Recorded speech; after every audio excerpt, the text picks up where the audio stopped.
All right, in today's video, I'm going to be showing you how to do the oil change on a 2003 Thunderbird 3.9. Should be a little simple process, should not be anything crazy.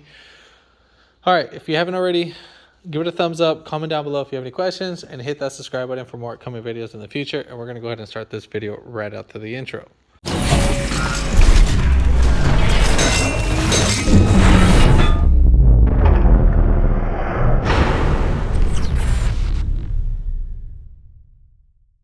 To be under the vehicle, obviously I have a lift, and if you guys are going to be jacking it up, I would recommend to jack it up from the subframe. So in each corner, whatever, doesn't matter. The reason why I say jack it up from here is because if you do jack it up from your pinch welds, you will destroy the pinch welds over time. So just keep that in mind. So over time, these will get destroyed. Now, when you are jacking it up from the driver's side, be careful with your fuel lines that you don't puncture these. You can jack it up from your pinch welds, but just again, over time, it will destroy that. That's just not a recommended spot. That's meant for a two-post lift that supports the car evenly.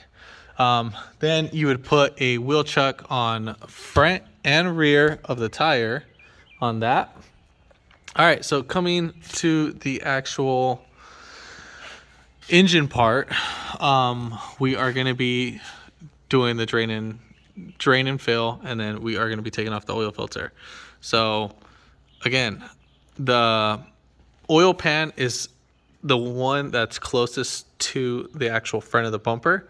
Now, that's the transmission pan. We're not going to worry about this. Do not touch this at all. We're going to be worrying about the oil pan. So just want to make sure you guys are fully aware of that, because I've seen a few share of my days of people mixing it up. All right, so we're going to go ahead and drain out our oil. You are going to be using a 16 millimeter. So lefty loosey.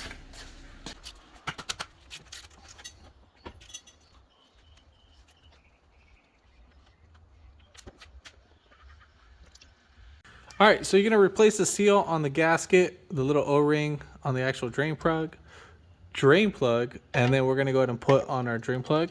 Now, this drain plug is going to be torqued down to 17 foot-pounds.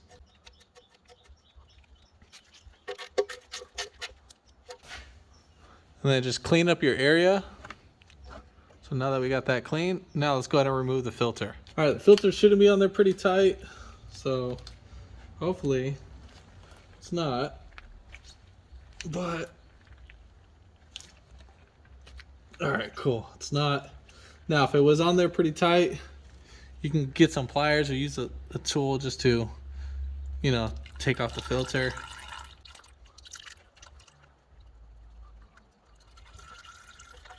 All right, so we got our new filter. While this is draining out, pretty much we will go ahead and I'm just gonna get a little oil, and then what we're gonna go ahead and do is we're gonna lubricate the O-ring on our actual oil filter.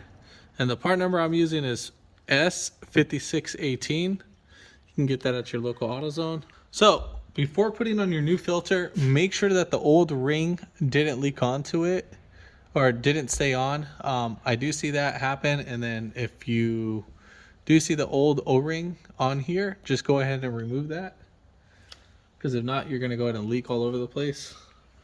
Then we're going to go ahead and clean up our area. Just get a rag. We'll just clean as much as possible. Then we're going to go ahead and put on our oil filter. Now, righty-tighty, lefty-loosey. Remember that. So what I always do, my rule of thumb is free spin it till it stops. So what I would say is just keep trying to spin it just like that. Now I'm not putting any pressure, I'm just sliding it.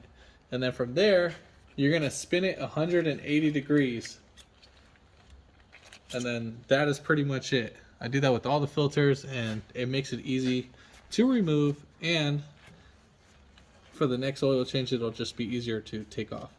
All right, so now that we got that taken off and installed our new filter, we're gonna go ahead and start adding oil. Just make sure your area is all cleaned up. All right, so next we're gonna go ahead and take off our oil filler cap. It's gonna be on the driver's side, so lefty loosey. Just make sure you hold on to it so it doesn't fall.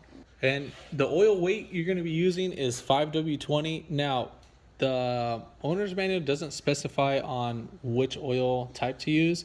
So they say you can use anything from full synthetic to conventional as long as it's approved by, it needs to have like a certain, it needs to meet a certain specification.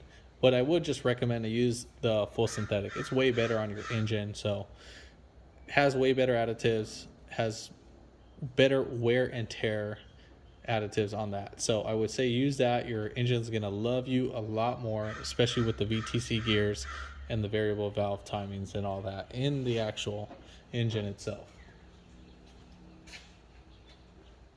Now when you do add oil, it quotes for 6.6 quarts. So just add that.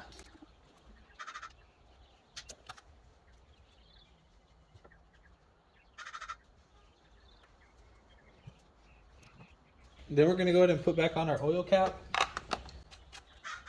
All right, so once you're done doing that, what we're going to go ahead and do is we're going to go ahead and start the vehicle.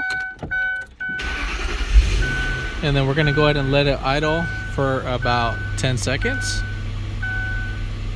All right, 1, 2, 3, 4, 5, 6, 7, 8, 9, 10.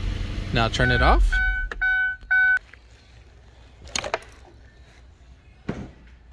All right, so next we're gonna go ahead and grab our dipstick. First time you're gonna go ahead and wipe it down clean. And then the second time we're gonna check it, make sure you have it all the way down. And then we are at the bottoms. So right here at the minimum. So we're at the bottom. So I'm gonna add about half a quart more and then we should be ideal. And that's pretty much it. If this video helped you out, give it a thumbs up.